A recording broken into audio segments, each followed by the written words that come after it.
In this video section, we're going to look at the overall harmonic form of the trio from the Minuet and Trio of Beethoven's Eighth Symphony. So we're looking at a much longer stretch of music than we did in any of the activities in the first block of the course. But the techniques of analysis which we're going to use are just the same.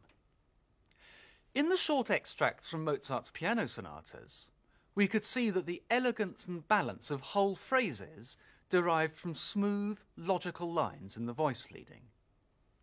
They were created by some notes and harmonies being made subordinate to others.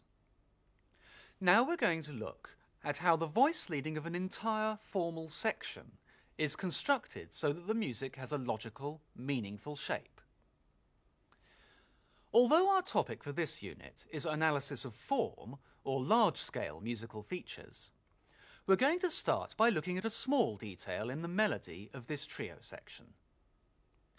You've just identified the main opening tonic chord and the final cadence, and my discussion of this activity suggests that you may already have noticed a little three-note motive which occurs at both points. It's in the melody on the horn. Here it is at the beginning,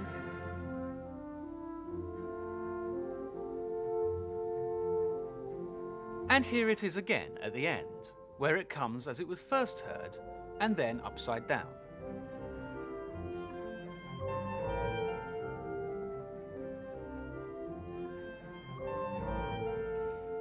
So, what makes this motive sound so different at the beginning and end of the section? The first time we hear it, it leads naturally into the serene and flowing main melody. It sounds like a beginning. But at the end, it sounds static, final, and as though nothing can follow it. That's why it sounds quite right for it to be repeated 4 times, one after another, one way and then the other way up. If we were doing a motivic analysis of these bars, we might admire how Beethoven uses this motive in different ways to unify the texture and create consistency.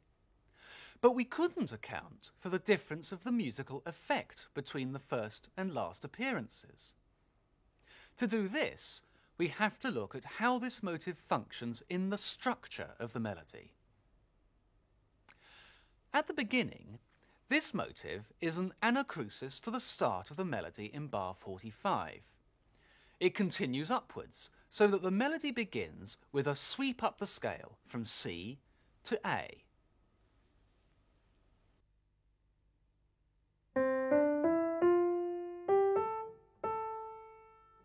But in bars 72 to 5, the melodic line emphasizes an alternation between the notes G and F. This motive leads first to one and then to the other.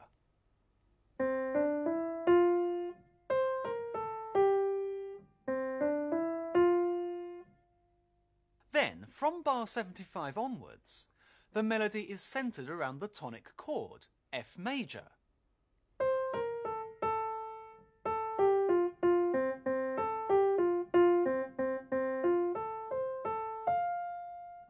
The use of the motive in this way makes the cadence in bars 72 and 3 sound decisive as the end of the section, something confirmed by the way that the tonic chord is then prolonged. Importantly, this cadence sounds more decisive because of this shape. More decisive than do the same 2 chords in the previous 2 bars.